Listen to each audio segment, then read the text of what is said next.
begins as dramatic and sudden changes are sweeping over the land. The approaching storm may seem violent and destructive to us, but to nature, it's a new beginning in the cycle of life. That's what's doing outside.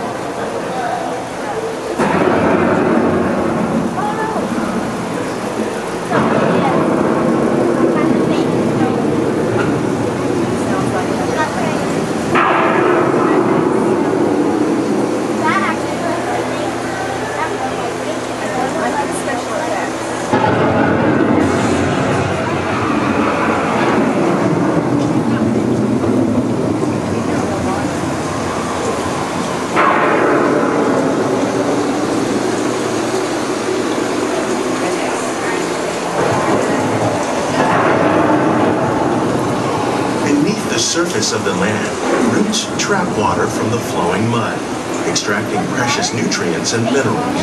These elements, when combined with sunlight, create the diverse living systems of our planet.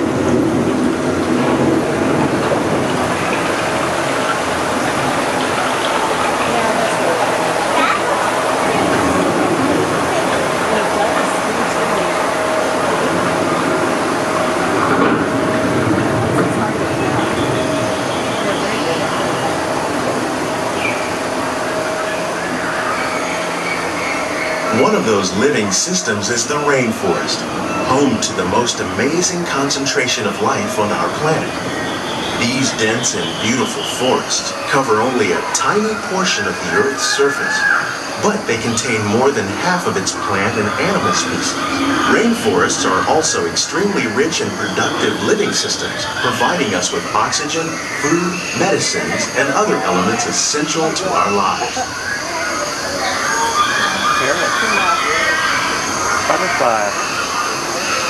Alright, don't worry about the alligator.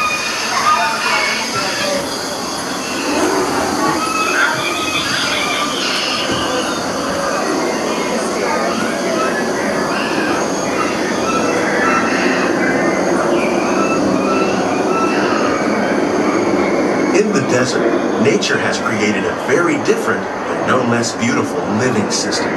And while this arid landscape may seem lifeless, it is very much alive. The plants and animals that have learned to survive in these harsh conditions make use of what little water they can find and avoid the scorching rays of the relentless sun. The American prairie once appeared as desolate as the desert, but over time, rainwater and nutrients gradually penetrated the hard surface of this land. Even the hooves of the mighty buffalo helped create the rich soil that would one day become home to the American farm.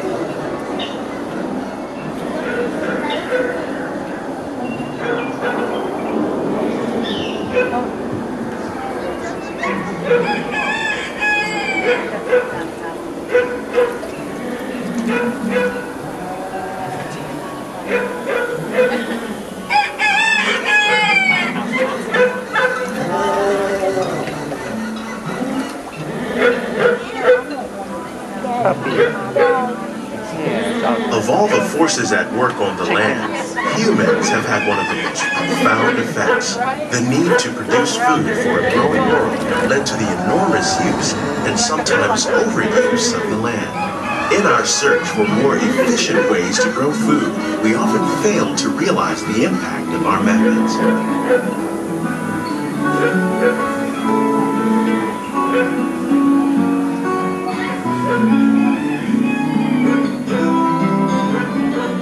Today, we're learning to live with the land, discovering better ways to grow food that will assure both human and environmental well-being. In farmlands across America, we're learning that by allowing vegetation to contain natural fertilizers and enrich the soil without the use of chemicals. In Saudi Arabia and Mexico, we're learning to produce food on desert seacoasts by developing and planting crops that thrive on saltwater. Here at Epcot, we're learning to reduce the need for pesticides by using natural predators like ladybugs and wasps to control pests.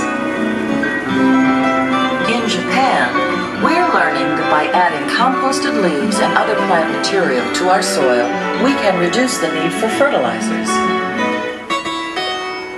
In farmlands across America, we're learning that by plowing under vegetation containing natural fertilizers, we can enrich the soil without the use of chemicals.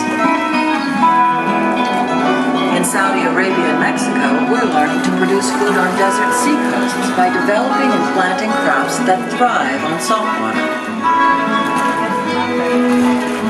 Here at Epcot, we're learning to reduce the need for pesticides by using natural predators like How will we meet tomorrow's growing needs for food production, yet still respect the needs of the land? Some of the answers are being discovered just ahead.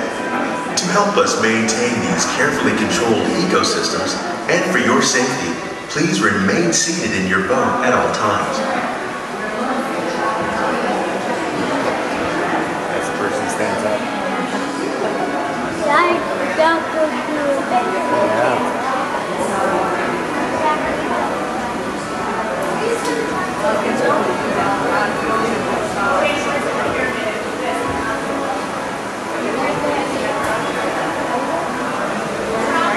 Look at all the rain on the windows. Yeah, look up at the windows. It's raining. Welcome to our living laboratory, where scientists from Epcot and the U.S. Department of Agriculture are exploring innovative ways to produce bountiful harvests now and into the future.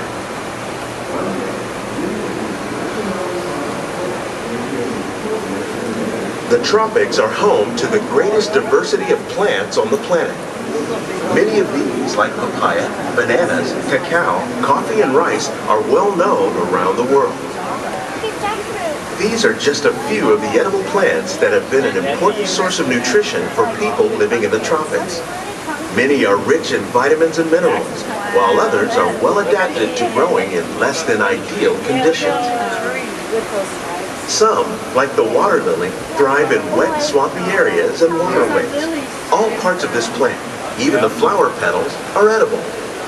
The starchy root of the plant has long been used to make flour for baking. That's how much longer.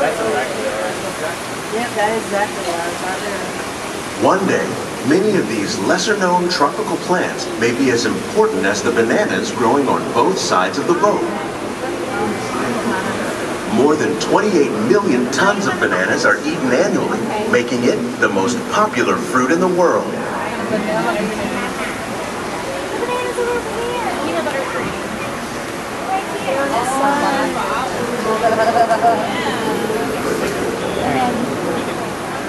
That's how you make chocolate.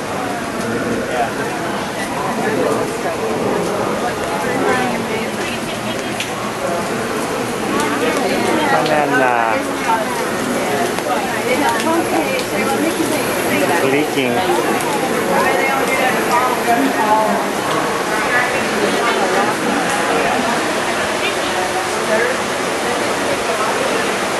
When we mention farming, you probably don't think of fish, but fish farming, or aquaculture, accounts for nearly half of all the seafood consumed globally. Tilapia, bass, and catfish, like the ones you see here, are three of the more popular crops raised by fish farmers. The sustainable system we're using here recycles the water in the tanks. As a result, we're able to save millions of gallons each year. Our small fish farm produces nearly 5,000 pounds of fish each year to serve in restaurants around Walt Disney World. Innovations like this one can play an important role in our efforts to produce bountiful harvests and still protect natural resources.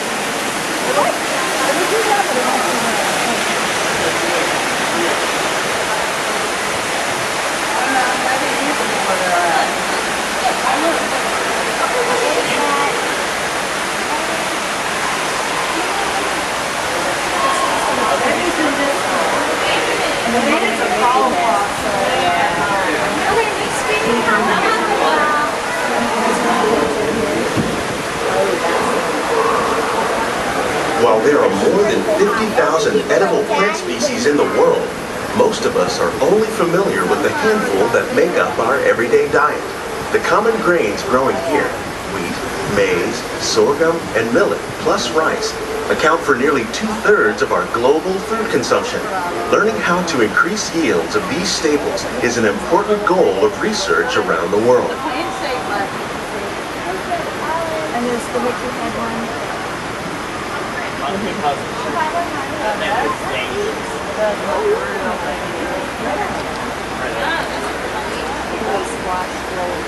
the monkey puzzles.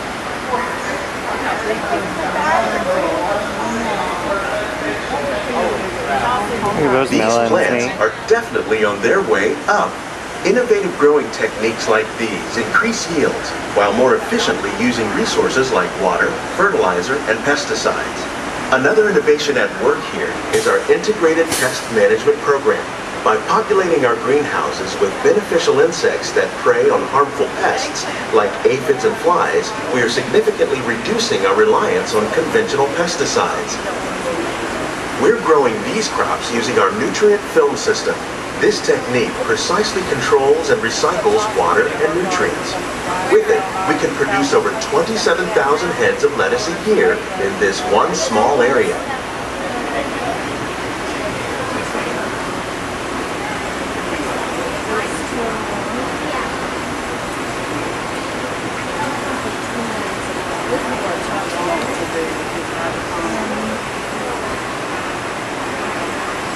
Some of our best ideas have been inspired by nature, like these fruit and vegetable trees.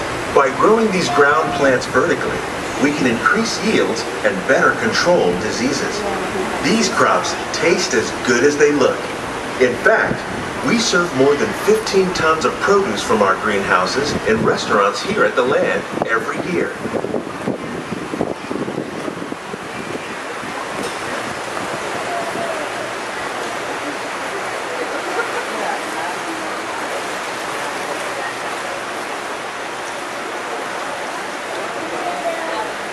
The future of agriculture may include innovative ideas like this vertical growing system. Plants grown in this way use a fraction of the space required by traditional growing methods. That saves water and increases production. The aquaponics system on your left combines hydroponics with aquaculture. The fish provide a natural source of fertilizer for the plants, and the plants help keep the water clean for the fish. It's another great way to produce more while using less. In our lab, Epcot scientists are working with the U.S. Department of Agriculture on a number of innovative projects. The goal of these efforts is to produce higher yielding and better quality plants.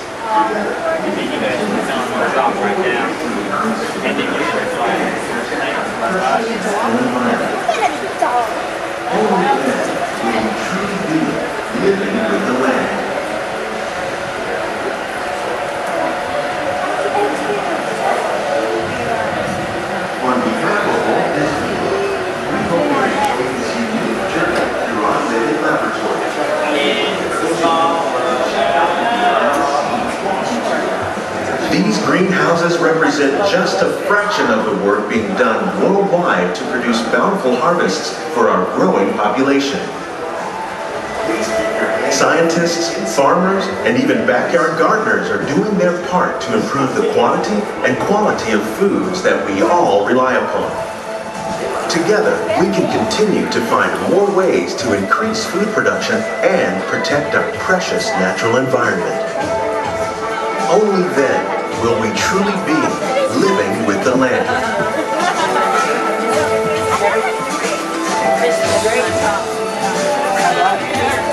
On behalf of Walt Disney World, we hope you've enjoyed this unique journey through our living laboratory. If you'd like a closer look, then check out the Behind the Scenes walking tour. It's a chance for the whole family to get up close and personal with the plants and growing techniques in our laboratories.